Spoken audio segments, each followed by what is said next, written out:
5:02 here on a Monday afternoon. You're listening to the Wheelhouse right here on ESPN 97.5 and 92.5. We're all back. Andrew's back after his staycation.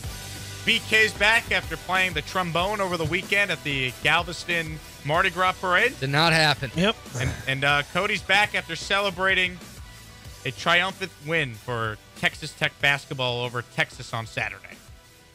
Sure. Did you celebrate? Not really. You take care of business you expect to take care of. You don't have to celebrate. Man, my cousin had a lot of money on Texas Tech. Oh, yeah? That's what we call an emotional hedge kids. Not emotional hedge kids. I don't know what the hell that is. An emotional hedge, kids.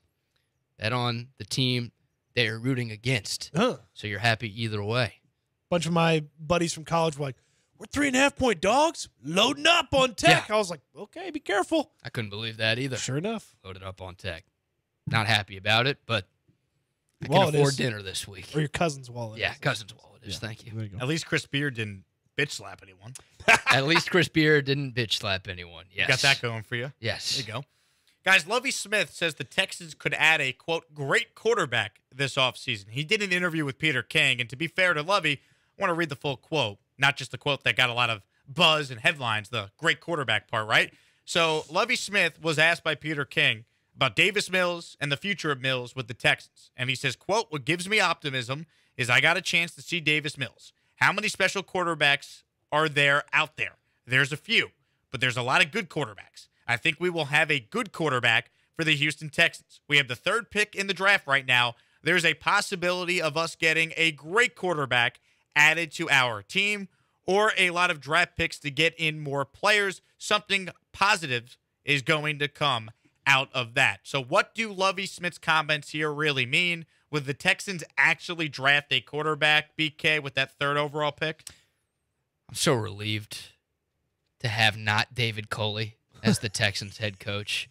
You brought it up earlier, Cody. I'm just imagining how much David Coley would have jumbled his answer to that question in that situation. That's a smart answer from Lovie Smith. I think he's sending a message to the other 31 teams that, hey, we might draft a quarterback number 3 overall. Jacksonville's not taking a QB number 1. They've got Trevor Lawrence. Detroit not going to take a QB number 2 overall. We might be that first team to take a quarterback in this year's draft. So if you want your guy, if you want your choice, your number 1 on your team's quarterback big board, you're going to have to trade with us. You're going to have to jump us to get that guy. So we're open for business at number 3. It's a smart, strategical play from Lovie Smith, and I like what he's doing, Cody. Based on Lovie Smith's comments to Peter King in Football Morning in America and the way Nick Caserio has talked a couple of times about the number 3 overall selection that the Texans currently possess, I would put the betting favorite that the Texans do not pick at number 3 overall. I believe they will trade down, add some more assets, and maybe not necessarily use those assets, but perhaps use those assets to move around throughout the draft. Perhaps they see someone falling in the first round. They want to come up from their second round position into the first round. Well, you have additional assets to do something like that. That very much feels like the preferred plan and the expected plan from the Texans. But you're right, BK. We might take a QB, and if we don't take a QB, we're open for business, so you better come correct if you want this number 3 overall pick for whatever reason you might want. We had LZ in his mock draft saying that the Giants might trade up for an offensive tackle. So whatever you might want the 3rd overall pick for, you better come correct with your offer because we're open for business. I love that from Lovie Smith. I love that approach from the Texans. I just don't see the team that's moving up to 3 right now. Like, even in Lance Zierlein's mock draft, there's no way the Giants are going to give up picks when they're strapped against the cap and then trade away more resources to then move up to get an offensive lineman that they maybe could stay put and get at number 5.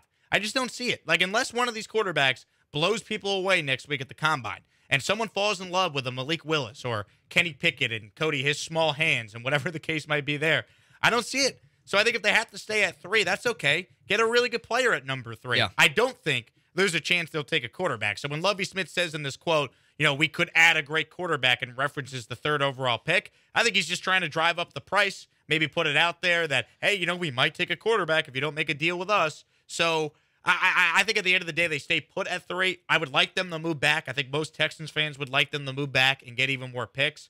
I think the only way they move back, though, is if they trade Deshaun Watson in time for the draft, and let's say it's with Carolina at 6. Maybe there's a team willing to move up to 6 to get one of the quarterbacks. Maybe it's Denver at 9. you could have a team that'd be willing to move up to get one of the quarterbacks in that spot. I just don't see the team that's coming all the way up to number 3 and why they would go to number 3 when the Jets are also trying to trade back at 4. The Giants reportedly are open to trading back at 5. So it's just hard to see the team that's going to fall in love with one of these guys and move all the way up to a top 3 spot. That's the best part. Is there 66 days to find that team? No, things could change. Things could change. 66 days for some team to fall in love with one of these signal callers. 66 days for QB movement to go the wrong way for some of these teams and those teams to get desperate. 66 days for Matt Rule to realize, oh, crap, I got to save my job somehow, and maybe attaching myself to a rookie quarterback could make that a situation where I save my job. Yeah. I mean, if people can fall in love with Mitch Trubisky and Daniel Jones and end up spending top 6 draft picks on both of those guys, somebody could fall in love with a Kenny Pickett or a Malik Willis. Like, the mock drafters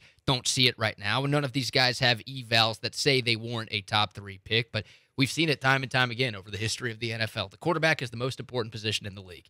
You can't win without one. And if we don't see a lot of quarterback movement in the trade market before the draft, then there are going to be a lot of teams panicking, trying to do whatever they can to get a quarterback. So I don't think it's completely out of the realm of possibility that somebody trades up to number 3 to have their crack at the quarterback that they want. Are we totally, wholly, and completely against the Houston Texans using a first-round pick on a quarterback in the 2022 draft? I mean, if Nick wants to do that, then he is speeding up his timeline of which we evaluate him as a GM. He already is on his second coach. He drafted Davis Mills, who looks like could be pretty good. Maybe you give him another year and you find out. If you take a quarterback in the first round, forget Davis Mills, because that first-round pick is going to play sooner rather than later, and you're committed to that guy. That guy doesn't work out, you will have already blown through at least one coach, probably a second coach, because if that quarterback you take high doesn't work out, chances are the coach that in Lovie Smith is not going to be successful either. I don't think he wants to do that. He's got a 6-year contract. I think he wants to take a long-term approach with this rebuild. They got Davis Mills in the 3rd round. He showed promise.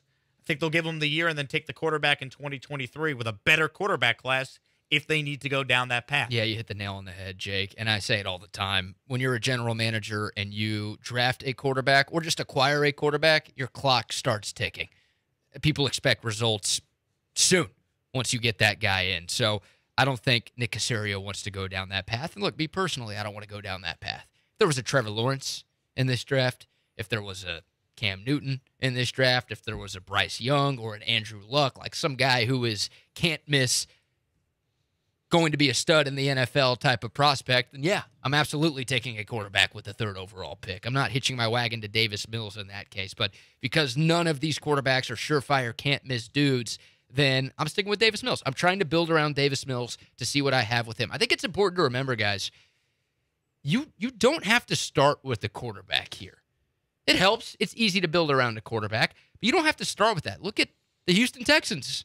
The year they drafted Deshaun Watson, they had a pretty talented roster.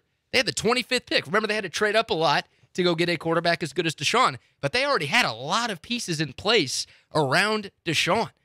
And then things didn't work out with the previous guys, so they went and traded up to get their quarterback, and they were pretty good for a couple of years because of it. You can do that with Davis Mills. You're going to get more draft picks from a Deshaun Watson deal, so build around Davis Mills. See if he's really good. See if he's a franchise guy, then awesome. He's your dude. You don't have to worry about drafting a guy in the future.